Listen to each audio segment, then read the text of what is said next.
Start from the fucking beginning, you stupid piece of shit. Maybe you can get through this fucking thing.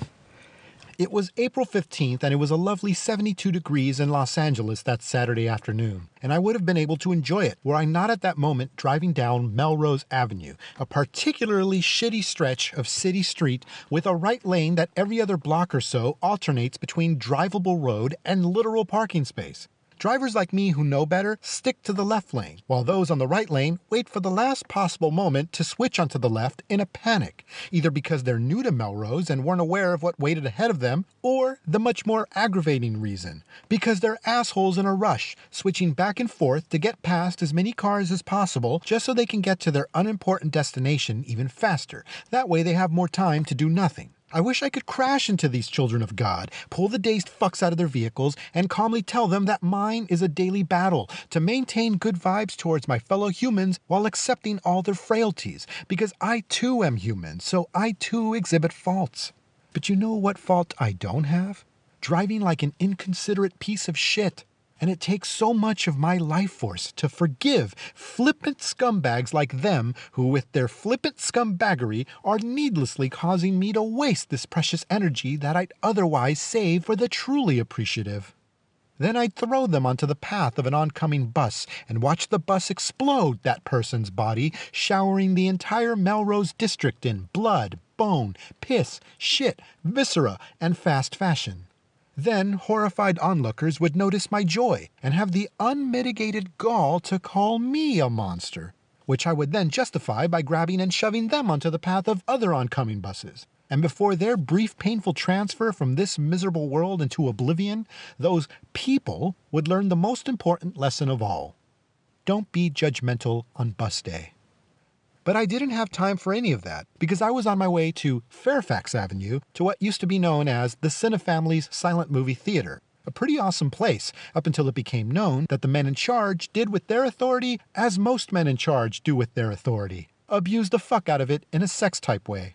I would have done something about it myself, except the buses weren't running that day. The place closed down for a few years, but has since returned under new ownership and management, and has been remonikered Braindead Studios, after the clothing company behind it. One can only hope that the Braindead crew will come correct as human goddamn beings for the time being. But because I assume everybody is a secret scumbag, I figure we'll have a few good years of great times before brand new bombshells drop onto this regime. What I found upon arrival was the same building, but with a totally different look, feel, and vibe, inside and out. Even the staff seemed friendlier. But to be fair, I was a lot more standoffish back in the Cinefamily era, whereas this time I walked in with a cheery disposition, which might explain why my interactions were more pleasant with the employees, as I asked about the parking situation, and as I bought a candy at the snack bar to help me with the later hours of this marathon. Oh yeah, I forgot. I was here for Cyberjunk, a 12-hour movie marathon of low-budget science fiction fare from the 1980s, presented on 16mm film prints, thanks to Secret 16's Mike Williamson, who presents features in that format at various cinemas all throughout the Southland. Each film was a mystery title that we wouldn't know about until it actually screened, and the cherry on top of the sundae was that the marathon would begin at 2 p.m. and end by 2 a.m. As I learned from last year's Sunshine and Noir marathon at the Aero Theater, the only thing better than an all-night marathon is an all-day marathon, especially when you're old like me. Because I had arrived early, I walked around the premises to take in the new era. Upstairs was a shop featuring brain-dead clothing as well as vinyl records for sale, and in the back was Slammer's Cafe, a nice shaded outdoor patio area where one could step out to have a Vietnamese iced coffee or an avocado toast among other eats and treats. I then sat down and passed the time silently judging each new person who walked in, until Williamson went up on stage, joined by Josh Miller from Friday Night Frights and Brett Berg from AGFA and the Museum of Home Video. We were told that all the films, except for one borrowed from a friend, were from Williamson's collection. We were also told that they normally hold a horror movie marathon in October, and while that will continue, they're also going to continue having marathons in the spring, focusing on other genres. They joked that they were looking into showing dramedies and 1930s westerns for the next one. Williamson then talked about how the 1980s were his favorite era when it came to the visual representation of fantasy on film. This was the height of the use of animatronics, models, and matte paintings, and all of it was done directly by hand rather than programmed into ones and zeros. The films that we were about to watch, he said, were examples of filmmakers who had meager budgets to execute their grand visions, but nevertheless did their best to make it work. Before the film, we were treated to a pre-show consisting of trailers for Tron, Mad Max Beyond Thunderdome, Return of the Jedi under the original title Revenge of the Jedi, Endangered Species, The Visitor, and Galaxy of Terror. Following that was a curious short film from the 1950s titled Bitter End, starring a young DeForest Kelley as a man who is out of work, out of money, and he's about to be out on his ass for not paying his overdue rent. There's only one thing left for him to do: commit suicide. He turns up the gas on his stove and waits for the sweet smell of death to take him, only to be interrupted by a telegram from the gas company. Due to his unpaid bills, the gas has been shut off. He then looks at the camera and laughs, saying, "What do you know? I can't even afford to die." And that's how it ends. That's it. Fade to black. We were told that the first mystery film was directed by someone who recently passed away, and who in his career put out so many dystopian low-budget fare in the 80s and 90s, he could very well be considered the king of cyberjunk. The late director in reference turned out to be Albert Pune, and the film in question was 1989's post-apocalyptic kick-puncher Cyborg, starring Jean-Claude Van Damme. It's a shame that this print, which otherwise looked and sounded great, cuts off the first half of the opening narration, because it's that narration that makes this one of my all-time favorite openings to a film. The narrator tells us about how civilization has collapsed and a plague has decimated the population. But now there's news that work has begun on a cure. Except it turns out that the narrator doesn't want there to be a cure, because the narrator is in fact the hero of this film, in my humble opinion, who makes it very clear by screaming, "I like the death. I like the misery. I like this world!" His name is Fender, and he's played by Vincent Klein, who makes quite the visual impression with his jacked bod and creepy-looking eyes that he hides behind a pair of wraparound sunglasses that he only takes off when he's about to fuck somebody up. As he said in the narration, and as he says again a couple minutes later to a soon-to-be victim, he sees a silver lining in the deaths of billions of people, and that's why I totally relate to Fender as a fellow misanthrope. Hell, I'm really just a diet and exercise regimen and a pair of sunglasses away from becoming Fender. I mean, we can all pretend that the pandemic is over, but it's probably just doing what comic book villains do when they get defeated: declare that this isn't the last time we'll see them. And so, now that the virus gods have seen what we're willing to sacrifice, which is to say, very little in the grand scheme, they're gonna come back and fuck our asses harder than the Iron Sheik in humble mode. And once this world is decimated by the remix, that's when I go into Fender mode. In the meantime, I'm taking applications for anyone who wants to be part of my gang, but understand that I will occasionally have to kill one of you as punishment for failure, and as a way to show others that I mean business. In the way of Fender's plans is what the film and everybody else who watches this film has wrongly designated as the hero, and that's Van Damme's character Gibson, who's just some asshole who's all in his feelings because my boy Fender killed Gibson's wife and kid, sparing the world more humans who will just take up space and use their phones in a movie theater. So he's on a mission of vengeance, following my dude as he and his crew forcibly escort the titular cyborg from New York to Atlanta, because her cybercranium contains important info that could help a group of doctors in the land of Coca-Cola and the '96 Summer Olympics find a cure to the plague. Oddly paced and edited fight scenes ensue, but they're enjoyable to watch because they break the dreariness involving sad-ass Van Damme's monotonous attempts to emote. He doesn't have that much dialogue to begin with, and yet even scenes of him just staring felt like work to get through. And maybe someone with a little more acting ability, or hell, Van Damme a few years later once he started doing coke, could have made the non-action scenes less of a slog. But like I said, every time he stops being a morose mope and starts putting foot to ass, in slow motion and multiple angles, everything feels alright. The other problem is the same problem I have with many of Pune's films. They're just sometimes too downbeat. It's why I prefer his more upbeat work, like Alien from LA or Brain Smasher: A Love Story. I feel he often mistook abject misery for drama, which would often result in an oppressively bleak tone that dampened any possible enjoyment. I always wondered if Pune's favorite entry from the Alien series was the third one, simply because of how it begins and ends. Otherwise, this is a decent Z movie given some aesthetic punch by Pune, who in collaboration with his cinematographer, production designer, and costume department sometimes makes the film look and feel like a live-action Fist of the North Star. The bad guys in particular scream generic post-apocalyptic anime, while the main bad guy just screams. Specifically during the rainy climax where Fender and Gibson face off. That's the best part of the whole movie, by the way, and honestly, while I might not recommend watching the entire film, I do feel that the climax is well worth looking up online. I doubt I'll ever watch this film again, but I am interested in watching Pune's director's cut, titled Slinger, and which reflects his original vision of the film, before Van Damme and his partner Sheldon Lettich recut it. The screenplay is credited to Pune's cat, Kitty Chalmers. They say if you put 100 monkeys in a room with 100 typewriters, eventually one of them will write the works of Shakespeare. But give one cat a computer, and you'll get Cyborg.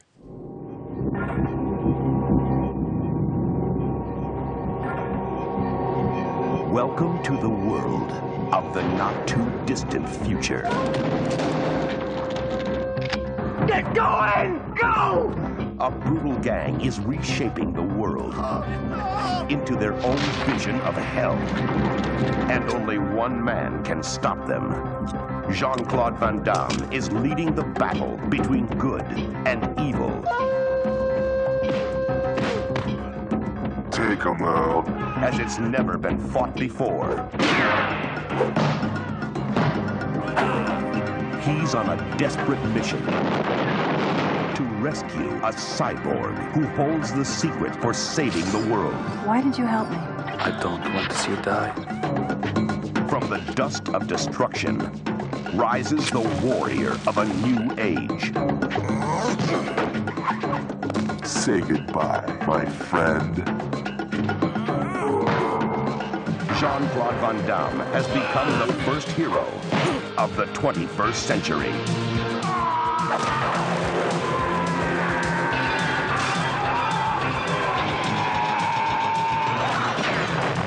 Cyborg.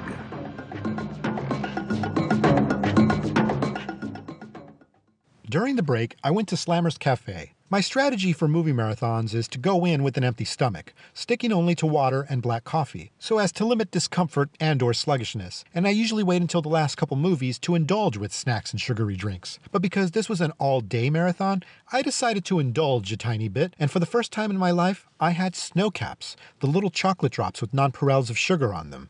I loved them, and can't believe that I waited so long to finally getting around to trying them out. I then returned to my seat, chomping on snow caps and sipping on a hot Americano, while Williamson introduced the second movie by telling the audience that it was the one he was most excited to watch with us. He said that it came out in 1989, the same year that Cyborg was released, and that it had a decent rollout of 500 screens in the United States, only for it to crash and burn at the box office at number 12. He excitedly told us about how it represented all the things he loves about lower-budgeted sci-fi. Models, robots, opticals, as well as a strong hook that reminded him of something that you would see on The Twilight Zone.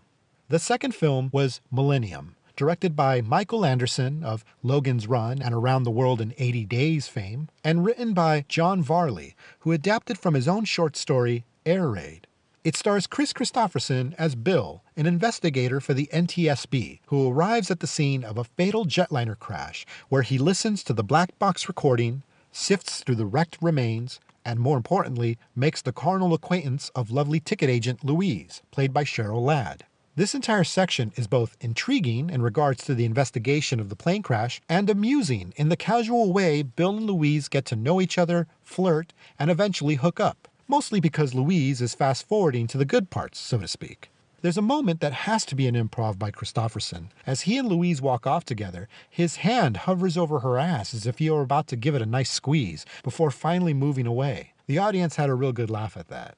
So Bill and Louise eventually get down, and the following morning, she disappears from his hotel room. Which I'm certainly used to having happen to me, because every woman that I've slept with leaves in such a rush afterwards, and they're usually crying and muttering things like, "I hope my friends don't find out," or "How could I have been so desperate?" or "I'd never seen one that small before." And I have no idea what any of that means, but you try making sense out of drunk talk. Then I try calling them back the next day, and they're like, "Oh, I forgot I'm lesbian, thank you, goodbye." Anyway, to Bill, this is an unpleasant and unnerving surprise. He likes this lady, and now she's gone. So now he has 3 mysteries to solve. What happened on board that ill-fated flight? Where the hell's his chick? And what's with this weird silver handheld contraption with blinking lights that he just found in the wreckage? To say more would be spoiling this 30-plus-year-old movie, but suffice it to say, it turns out that Louise is from the future, and the future's environment is all kinds of fucked up. Thanks, Republicans. The story plays out as if we were watching 3 consecutive short films, all of them very entertaining. The first plays out like a mystery/romance, the second is post-apocalyptic future shock as we see the world Louise comes from, and the third is a fun time travel flick where we revisit the events of the first third of the film from a different perspective. The structure kept me interested in seeing where the filmmakers were going with this, giving just enough info with each passing minute to prevent me from getting impatient or confused. Sidebar. If you're a fan of undercover Canadian productions that try to pass themselves off as being all American, then put this film on your watch list. Sure, for the leads you have Chris Christopherson, who is a true American hero, and you have Cheryl Ladd, who is a true American beauty, and you have Daniel J. Travanti, who played a true American pig on Hill Street Blues. But our red, white, and blue trio are an island of freedom surrounded by a sea of socialized maple syrup in the form of Canadian character actors who at one time or another have appeared in either a David Cronenberg or Adam McGoyan film, or at the very least attended a dinner party with either or both in attendance. Anyway, this played well with the crowd. We laughed at funny moments, both intentional and unintentional. I think the unintentional laughs came from this feeling like a 1950s science fiction movie. And I mean that in the most complimentary of ways, because there are plenty of classic sci-fi films of that era that remain great while being hilariously dated in one way or another. And they usually present outlandish scenarios that are played out in the most ultra-serious manner by everyone involved. Even the opening title of this film looked and felt like something from a 1950s drive-in flick. It comes flying towards the screen while the music score blares in a style usually reserved for Quatermass movies. As for the intentional laughs, they came mostly from the interplay between Bill and Louise, and I think the best compliment I can give those characters is that I would have liked to have seen them in a different movie, or a slightly different movie, like maybe she's just a time traveler who goes to 1989 for fun. You know, she just wants to shack up with a real man's man like Chris Christopherson while smoking all the cigarettes and driving around like some scumbag on Melrose Avenue. There's also an android from the future named Sherman, played by Robert Joy, who's quite the sassy backtalker to Louise, and I always got a kick out of watching them together as well. I remember this film played on cable all the time in the early 90s, but for some reason I always ignored it, which is weird because sci-fi was my peanut butter and jam back then. Maybe I wanted a little more jazz for my sci-fi, or maybe I looked at Christopherson and Ladd and thought to myself, who the fuck are these oldsters? But that's all on me. I was being a little shit, and I'm pretty sure I would have dug Millennium back then had I given it a chance. Which brings me back to something Williamson said during the intro to this film. He admitted that the benefit of programming Millennium as part of the marathon is that he has a captive audience, whereas if he had given this film its own separate screening, there would be very little turnout. I believe he's right, because if I didn't bother watching this for free from the comfort of my own couch 30 years ago, I probably wouldn't have gone to the trouble of dealing with LA traffic in order to catch this movie on the big screen today. So I'm glad he forced this one down our throats, because it was good for us. Kind of the same way you force fruits and veggies down a child's throat whether they want them or not, because it's good for them, right? At least that's how I would feed a kid, little fucking fun-sucking burdens. TU-835 Heavy, could you give me your location? Minneapolis, we are currently heading 0. TU-835, turn to heading. My God. Jesus, down. Go down. For Flight 35, We are going down. it was the end. Do not be afraid. Or was it? Walk towards the light. What unusual facts have you developed in your investigation? This crash has been crazy from the start. Is there anything odd? Going backwards. I'm afraid I still don't know what you're driving at. I'm simply looking for the inexplicable. I usually find it. You're endangering a project that's bigger than you can imagine. I know damn well we can't change the past. Time travelers. They don't want to be found. Then you are from the future. About 1,000 years. Sherman, send the gate. Once in 1,000 years comes an adventure like this. We've been expecting you. Millennium. Brett Berg then came up on stage to intro the next movie, which he said was on heavy rotation on cable for years. Then he went on to talk about how cable taught him more about filmmaking than any other film professor. It was through cable that he learned about various directors and their distinctive visions. He discovered David Lynch on cable and recognized that his films looked like no other. And it was also through cable that he cultivated his taste in genre, as well as introducing him to offbeat movies like The Beastmaster and The Peanut Butter Solution. What Berg referred to as a serious movie for adults turned out to be 1982's Android, a film set in outer space sometime in the later years of the 21st century.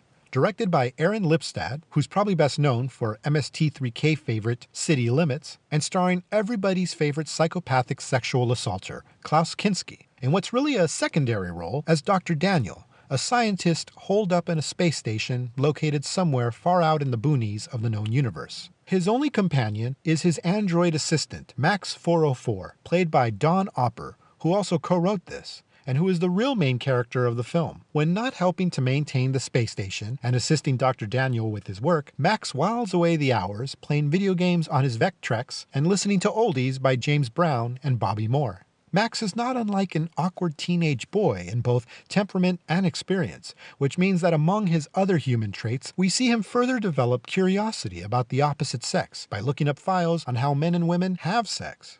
And so, after taking in a ship in distress, Max starts to get all tingly upon finding out that of the 3 crew members, one of them, Maggie, played by Bree Howard, is a girl. But what Max doesn't know is they're escaped convicts with plenty of heat on their tails. We watch as Maggie and her partners in crime try to get their ship fixed before Johnny Spacelaw comes along. Of the 2, Keller, played by Albert Pune favorite Norbert Weiser, is the more level-headed one, while the other one, played by Crofton Hardister, is hot-headed and prone to violence, because his name is Mendez, so of course he'd be that way. Despite being the more hateable of the 3, I dug Mendez the most, because he reminded me of Fred Ward, and I like Fred Ward. Meanwhile, Dr. Daniel has been busy building a new and better female android, and what poor Max doesn't know is that as soon as the doc's finished with his new creation, he plans to send poor Max to the scrapyard. What Max does know is that Dr. Daniel also has eyes on Maggie, and I don't know how much of the uncomfortable tension I felt during those scenes between the doc and the lady had to do with what I know about Kinski's history. So as I'm watching Dr. Daniel peek into a video feed of Maggie stripping down in her bedroom, surely for scientific purposes, I couldn't help but wonder if this fucking ex-Nazi didn't try to strong-arm the director into, at the very least, being on set for Howard's nude scenes.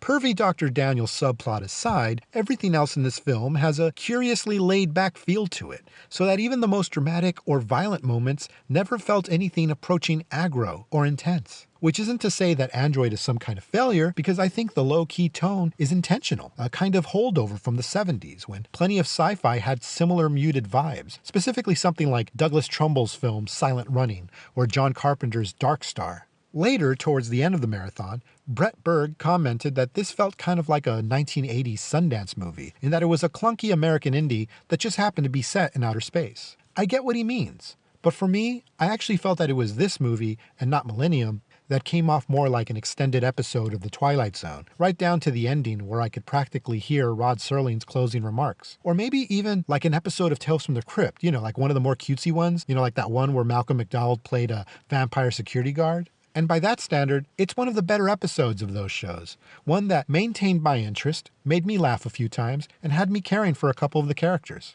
It's nifty is what this is, a short and simple movie containing some interesting ideas that have since been brought up and expanded upon in other films and shows, such as Star Trek The Next Generation, with its android character, Data. We observe Max as he watches classic films and bases his identity on them, wearing a fedora while imagining being smooth with a lady just like the cool guys in the movies. So really, he's not that much different from the rest of us assholes, except I take my inspiration from movies featuring 1970s street pimps, which is why I've never had a relationship last more than 6 months, but goddamn are my pockets full of those bitches' money. Android, a different kind of science fiction. Introducing Max 404. He's a little over 5 years old. He's just met his first woman. Call me Maggie. Have you ever been to Chicago? It's time to get down to Earth. There are others like us on Earth, Max, in hiding, and we're going to join them. Android, starring Klaus Kinski. Now, let me get this straight. You've got an android. That's like a robot, right? That's correct. And you want to hook me up to this robot and stimulate me. Stimulate like sex, right? Well, that was very well done, Max. Really? Well, I've been doing a lot of research. What kind of work do you do here, Max? I'm Dr. Daniel's assistant, as I said. I've created the prototype of the perfect working class. Android, much more than human. Do you like chicken? Sure.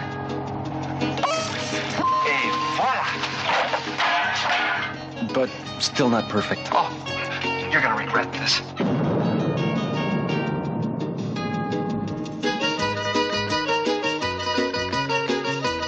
Android.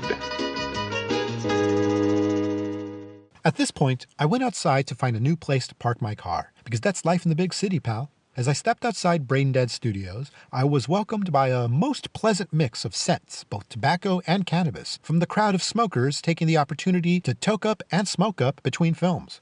I'm not being sarcastic either. I love those smells. I also like the smell of exhaust fumes, which is why one day I intend to treat myself to a feast of that fragrance, preferably in a closed garage while listening to my favorite music.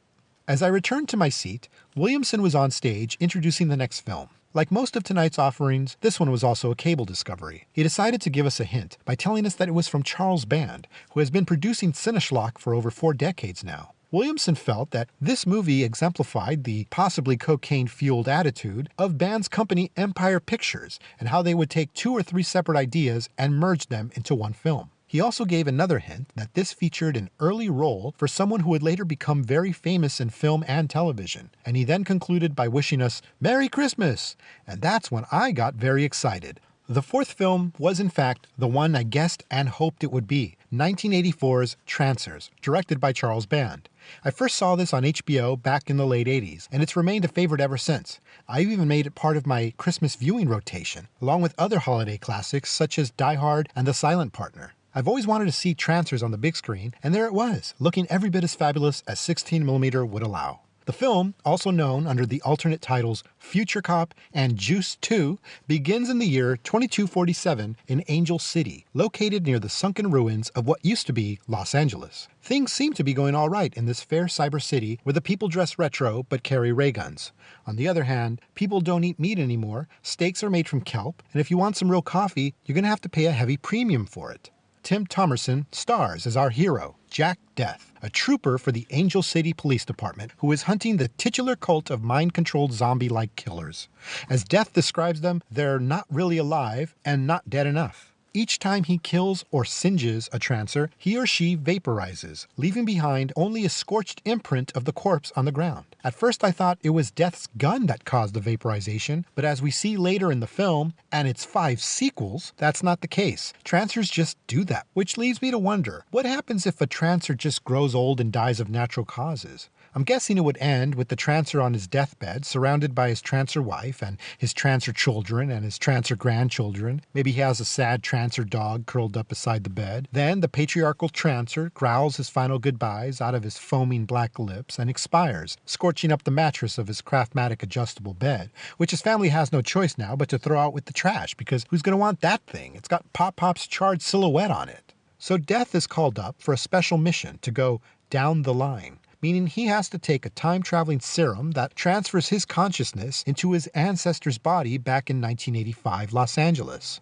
See, Whistler, the man who created the Trancer cult, thanks Scientology, has already gone down the line with the intention of killing the forefathers of the Angel City Council who have maintained order, and Death has to stop him.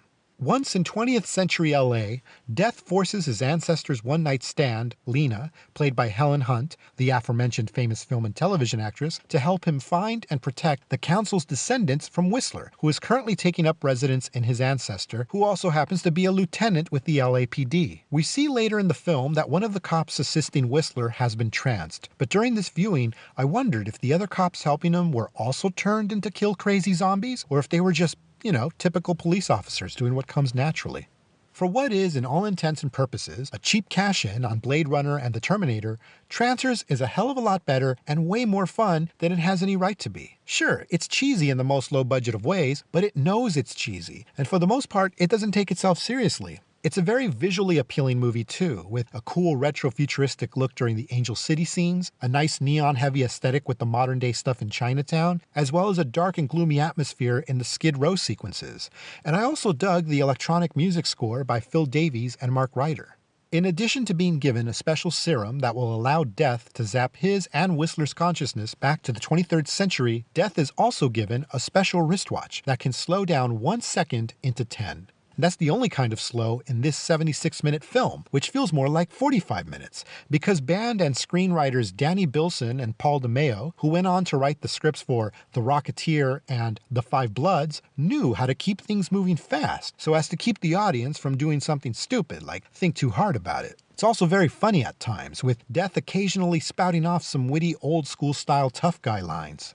I especially liked how Lena first reacts to Death's fish-out-of-water behavior and his wild stories about time traveling and brainless killers. Hunt plays her initial disbelief and eventual acceptance in a much more down-to-earth manner, rather than the kind of dumb hysterics I'd expect from this kind of cheapy genre flick.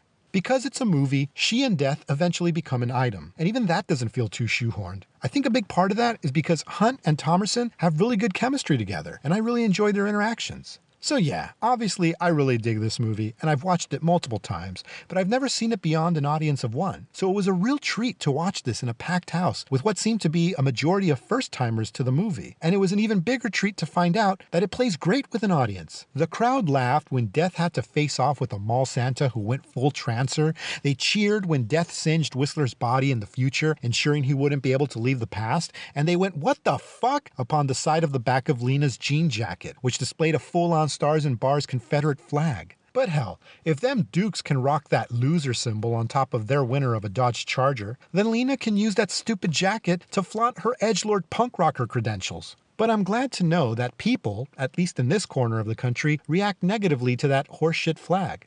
Because fuck that flag. Fuck that flag, fuck the Confederacy, fuck the Old South, and fuck any bitch-ass apologist who tries to actually away the whole slavery thing in regards to the Civil War, which these assholes are probably hoping for a sequel to occur any time now. Well, if it ever happens, I hope those assholes and people like those assholes get shot up with bullets painted to look like bottles of Bud Light. Where was I? Oh yeah, as far as I'm concerned, Trancers takes place in the same universe as the film Girls Just Want to Have Fun, which came out around the same time and in which Helen Hunt co-starred with Sarah Jessica Parker. In that film, Hunt played a free-spirited high school girl named Lynn, and I find it really easy to believe that after graduating, Lynn said goodbye to the East Coast and moved to Los Angeles, where she then changed her name to Lena and took up the punk rock lifestyle, which included wearing colored streaks in her hair and scaring the squares by wearing clothing with Confederate flags on. I just thought you should know that. I'm Jack Death. I'm a trooper in the 23rd century. Jack Death, Angel City PD. May I see your stats? What did I do? Under Section 7 of the Penal Code, the Council authorized me to administer you a transfer suspect examination. You can't give me a TSE without a warrant. I got your warrant right here, pal. Okay. I don't want any trouble. Hold that. My job is hunting Trancers. I got nothing to hide. Finding them, and singeing them. Look out!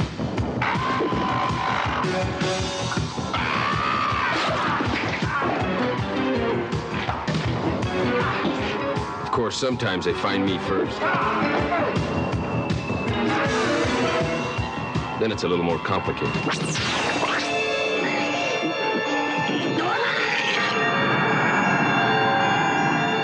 How do you know Whistler's location? We monitored a line disruption in Los Angeles, December 1985. Van Zandt, Ash, and I all had ancestors in the city then. If you think I'm bringing that scum up the line, you got the wrong trooper. Unless you stop Whistler, everything the Council has accomplished for the last 40 years will count for nothing. Okay, let's say I believe this. You're a cop from the future and you're chasing this guy Piper. Whistler. Why doesn't he just turn you into one of these zombies, or me? Trancing only works on squids, people with weak minds, easily controlled.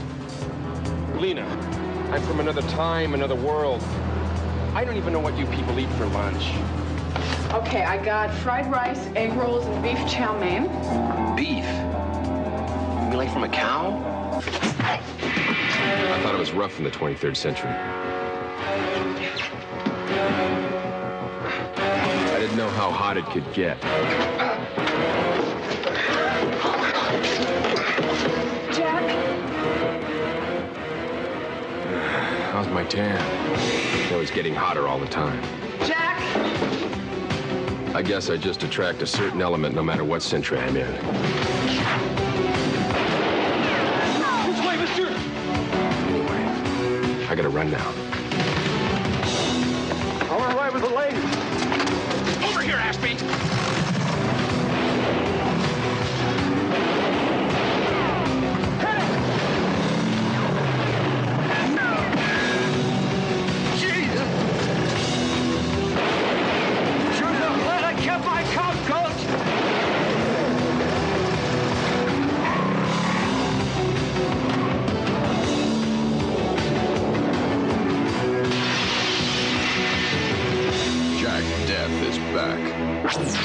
And he's never even been here before. Trancers. I guess now is as good a time as any to mention that all of these 16mm prints looked pretty damn good for their format. Some were a bit more scratchy and worn, but the colors were always bright and the image was always sharp. Each film had to have a break halfway through so that the reels could be changed, but it lasted no more than half a minute, and most people used the opportunity to check their phones or make a quick run to the restroom. The breaks actually reminded me of like the side and disc changes that one would make with laser discs. And like those disc changes, the film breaks were placed at very strategic moments that seemed like intermissions rather than interruptions to the movie. After the film, I went to the snack bar. Most people were ordering pizza and burritos, but I'm more of an old school guy and I got popcorn instead. Upon finding out that they don't offer butter, I felt disappointed, but only briefly, because the popcorn was plenty salty and delicious on its own. Before Williamson's next intro, Josh Miller mentioned that someone ordered a cheese pizza during the previous film and never picked it up. He figured that there must be somebody in the audience who ordered one, most likely while high, and then during the movie started wondering why they were still hungry. Nobody stepped up to claim that pizza, but god damn it if I didn't consider making that claim myself. Williamson then came up on stage to sadly declare that despite her amazing performance in Trancers, we all have to cancel Helen Hunt now for wearing that Stars and Bars jacket. He then introduced the next film by calling it the silliest one of the marathon, but intentionally so, because when you get right down to it, it's a kids movie. Albeit a kids movie that features 2 beheadings, but then that's how kids movies rolled in the 1980s, like a severed head down an incline. The 5th film of the marathon turned out to be 1984's space opera The Ice Pirates, directed by Stuart Raffill, a filmmaker of such varied projects like The Philadelphia Experiment, Mac and Me, and Standing Ovation.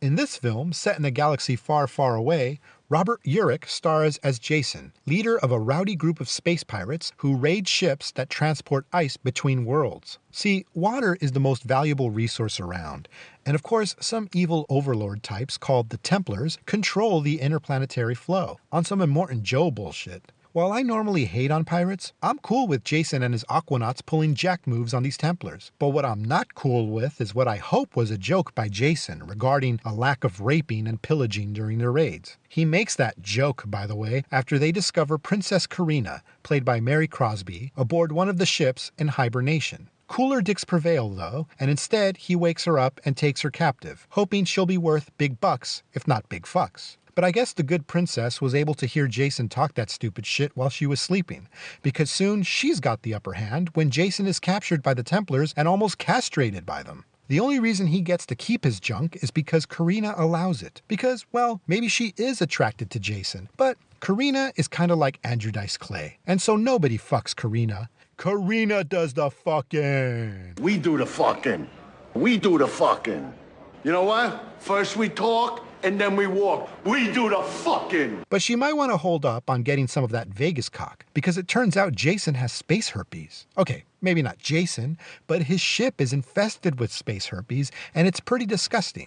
Like most things in this purposely juvenile flick, because this was made during an era when children knew how to grow a pair and not get worked up or offended by stuff like space herpes or heroes who want to rape princesses. Kids today are fucking pussies that need their entertainment to be soft and safe. And I think some of those kids were in the audience during this screening because you can practically hear their assholes slam shut when a robot pimp shows up speaking in the most stereotypical of black voices. Eventually, with the help of the princess, Jason escapes, and they and the other pirates embark on a quest to find her father, who went missing during his quest to find a fabled planet that is mostly water. We watch them as they get into various misadventures involving robots, time travel, sword fighting, spaceship battles, the aforementioned space herpes, and Bruce Valanche getting his head chopped off. It's all very goofy, and I got a kick out of Urich and the supporting cast that included Angelica Houston and Ron Perlman as members of Jason's crew. But overall, I found the end result just plain okay. The gags weren't particularly funny to me, and I was never really engaged with any of the characters. And the standard issue bad guys hardly stood out. They were just,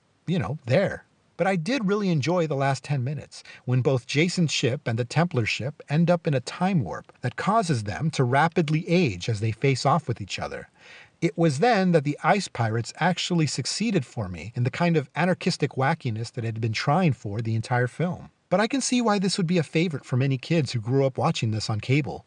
And I'm sure to many in the audience, this movie was to them what Trancers is to me. I'm not saying I hated it, I just, just thought it was meh. I mean, I can't even find much else to say about it. I already mentioned the space herpes twice. And, oh yeah, John Carradine shows up in this. That was cool. Anyway, I guess what I'm trying to say is that when it comes to films by this director, I'm much more of a Tammy and the T-Rex guy. There's decapitations in that one too. At last, the space comedy you didn't know you were waiting to see. The Ice Pirates. In the far distant future, in a galaxy where those in the know don't go, real estate is cheap, and they've got great sushi. But there's no water. You got any water? It is a time when desperate men will swing from the chandeliers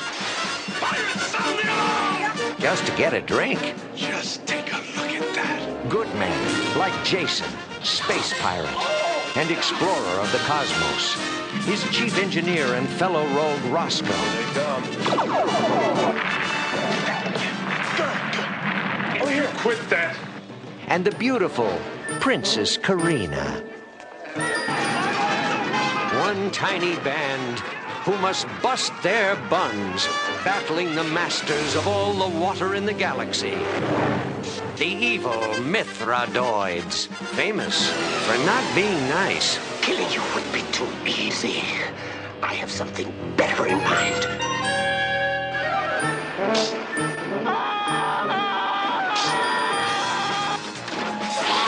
The Ice Pirates. See startling special effects.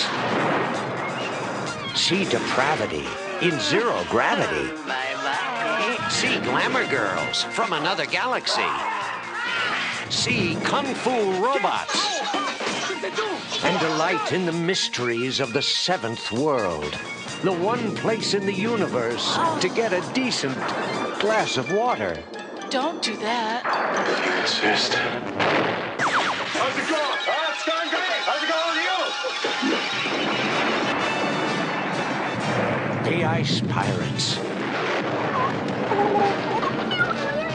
A totally spaced adventure.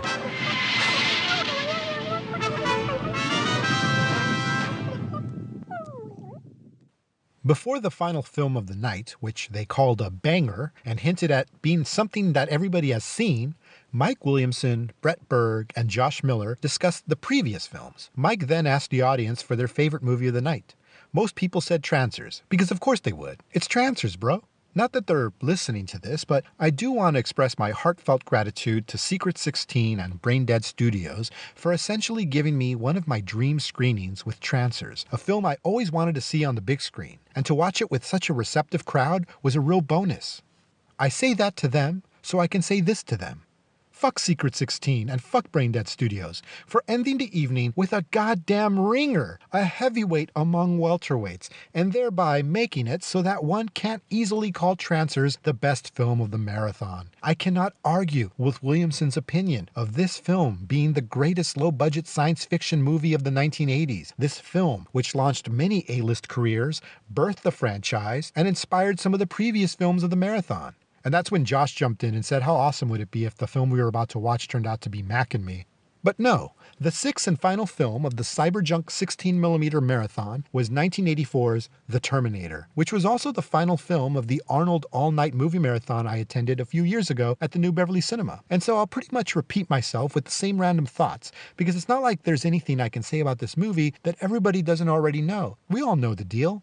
A cyborg from the post-apocalyptic future is sent to the past to kill Sarah Connor, a woman who is pregnant with the man who will lead the humans to victory against the machines in said post-apocalyptic future. We've got Arnold Schwarzenegger, we've got Linda Hamilton, we've got Michael Biehn, and we've got a former trucker as a director who's already got one Piranha movie under his belt and therefore really needs to prove himself. The opening text tells us about the ashes of the nuclear fire, and it reminded me of the low-grade anxiety people had back in the 80s that World War III could break out at any time. Then the Cold War ended, and the sequel Terminator 2 Judgment Day even had a character make a comment about how the Russians were now allies to the United States. That sequel, by the way, came out when the Doomsday Clock was at 17 minutes to midnight, the farthest it's ever been since its creation. As of 2023, that clock is at 90 seconds to midnight. And with Putin doing his thing, it's safe to say that the Cold War is back, baby. And the unthinkable isn't just being thought of, it's being casually tweeted, Facebooked, and hell, probably TikToked as well. I wouldn't know. I don't have TikTok. Fuck that shit. Between this film and the nuclear holocaust scene in the sequel, I'm sure the Doomsday Clock is something that director James Cameron has often thought about. I still remember a rumor about how supposedly Cameron spent New Year's Eve 1999 holed up in a private bunker with booze and an AK-47 in case the Y2K bug turned out to be legit and the world went shithouse come midnight. Then nothing happened, and he was probably like, shit, I guess I better get back to work on another movie now. But first, let me move to New Zealand. Which, from what I understand, is like the safest place to be when the world finally does go Titanic. That's why all the billionaires have places there, and that's probably why they say that cockroaches will be the only one left after the apocalypse. So yeah, it's 1984, and thanks to time travel technology, the man sent to protect Sarah Connor, Kyle Reese, arrives naked as the day he was born, and so he needs some clothes, right? He ends up jacking a pair of pants from a homeless dude, and for years I was like, ew. Because let's be real, those homeless pants haven't been washed in who knows how long. So many permanently embedded scents and textures and stains. Boy, oh boy, the stories those pants could tell. We haven't even gotten into what's in the pockets. But any port in a storm though, right, Reese? Then again, maybe it doesn't matter to Reese because he just came from a time where the word bath probably doesn't even exist anymore. Or maybe they do exist and they do take baths between hunter-killer attacks and eating slop in dark rubble-strewn hallways, but you just know those baths are few and far between. At most, maybe every other week. And they're probably all washing in each other's filth anyway. Plus, the survivors live with dogs because dogs can tell who's human and who's a Terminator. So you know there's unwashed dog stink on top of unwashed human stink. Christ, the lucky ones did die in the blast. And Sarah Connor, freak that she is, she falls in love with this filthy white boy who's been running around in sneakers without socks. Maybe Sarah's just too delirious with hunger to notice, because earlier in the film, she goes to have dinner and a movie by herself. Sounds like my kind of girl. So yeah, she's at this pizza place, but with a whole pizza all to herself, again, my kind of girl, and she's about to bite into a slice, but then she overhears the latest news report of another Sarah Connor being murdered. She freaks out and never gets around to eating that pizza, which is a bummer. So yeah, the T-800 Cyborg shows up, there's shootouts, there's chases, and not once did I see her eat anything for the rest of the film, not even a bullet. I didn't see any food come out of that grocery bag of supplies that Reese brings to their hotel room hideout, just ammonia, mothballs, and corn syrup.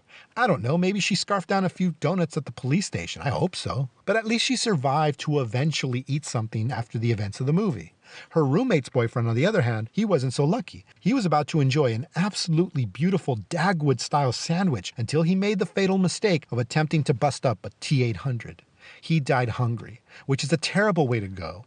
But I guess there's comfort in knowing that he got to enjoy banging Sarah's roommate before being forcefully shuffled off his mortal coil. Speaking of Sarah's roommate, her murder is even more tragic because a woman who will lay you and then immediately go make you a sandwich is wife material. But here comes that pregnant asshole from Junior to unload his AMT hardballer into her. She didn't deserve that, even if she was going to serve up that sandwich with a glass of milk, which is questionable at best and fucking gross at worst. I mean, aside from inside a bowl of cereal or following a slice of chocolate cake, I do not understand milk being served with anything. But you'll see it. You'll see people having sandwiches, steaks, and macaroni and cheese with milk. And I just can't, man. What is this? Some fucking 1950s sitcom? Why are you having milk with your dinner, you fucking weirdos with your dairy depravity? Anyway, despite growing up watching horror movies about Jason Voorhees and Freddy Krueger, it was this film, a sci-fi action movie, that felt more like actual horror to me. Because if you want to avoid Jason, you just have to stay out of the woods. And if you find Freddy in your dreams, you can just dream warrior that motherfucker out of your face. They never scared me. But a machine whose sole mission is to find and kill you, no matter what, now that is the stuff of my nightmares. The only way for that nightmare to get worse is if it were combined with another nightmare. And so there I am at school, standing in front of the chalkboard in front of my entire class, and I'm naked. And now all the kids are laughing and pointing at me. So by the time the T-800 walks in and shoots me in the head, death will be a relief. But then the other kids are going to have to now deal with this new substitute teacher with a 45 long slide with laser sighting and a ferret. So yeah, for those new to the world, The Terminator is a lean, mean, and relentless flick that was awesome back then and remains awesome today. It was a cinematic gauntlet thrown onto the filmmaker's table by a badass motherfucker. His name, James motherfucking Cameron. And you haters need to keep it out of your fucking mouths. Doubt him all you want, shit on him all you want, joke about how he makes sequels that nobody asked for, and watch, just watch, as they gross billions. The king of the world will always come out on top, and he will laugh all the way to the bank. Probably some weirdo hippie vegan bank, because he's one of those. Ugh. In the 21st century, a weapon will be invented like no other. This weapon will be powerful, versatile, and indestructible. It can't be reasoned with. It can't be bargained with. It will feel no pity, no remorse, no pain, no fear. It will have only one purpose: to return to the present and prevent the future. This weapon will be called the Terminator. You're dead, honey.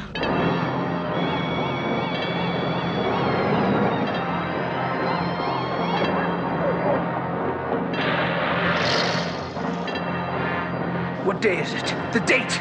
12th May, Thursday. What year?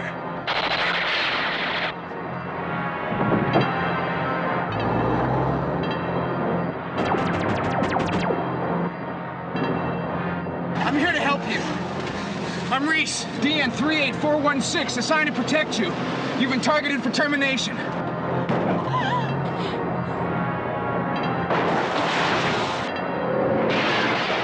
Why does it want me? Why me?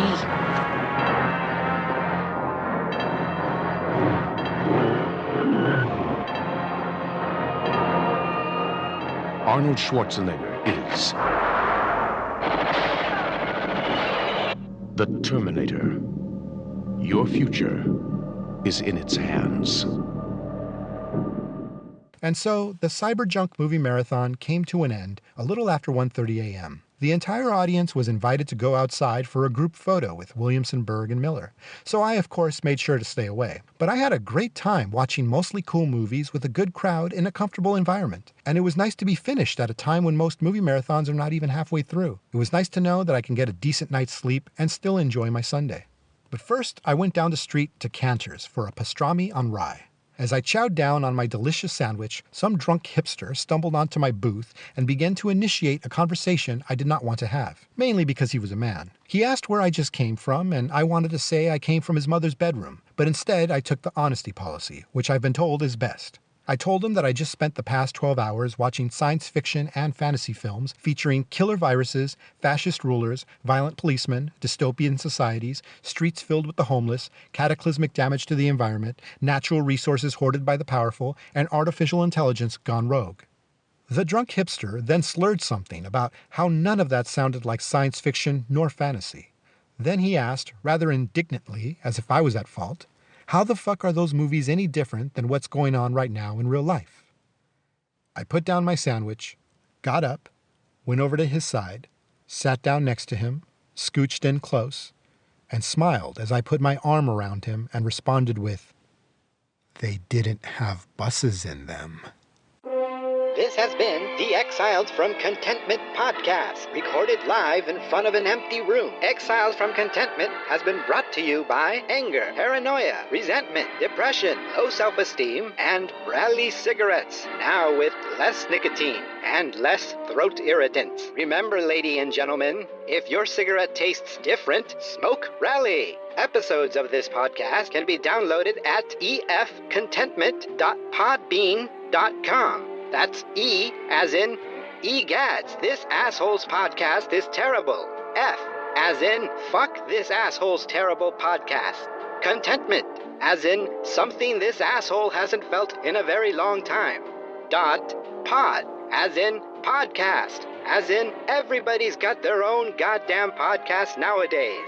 And bean as in what the Mexican-American host of this podcast probably eats every day. Am I right, real Americans? The Exiled from Contentment podcast can also be downloaded at exiledfromcontentment.blogspot.com. You can find us on Facebook, Instagram, and Twitter as EF Contentment, all one word. Follow or friend us so we can then immediately have your tweets and posts muted in order for us to have a higher friend and follower count while pretending that we care about you. You can also email us at exiledfromcontentment@gmail.com. Until our next ramblings, this is Princess Sparkle for the Exiled from Contentment podcast saying take care and be well.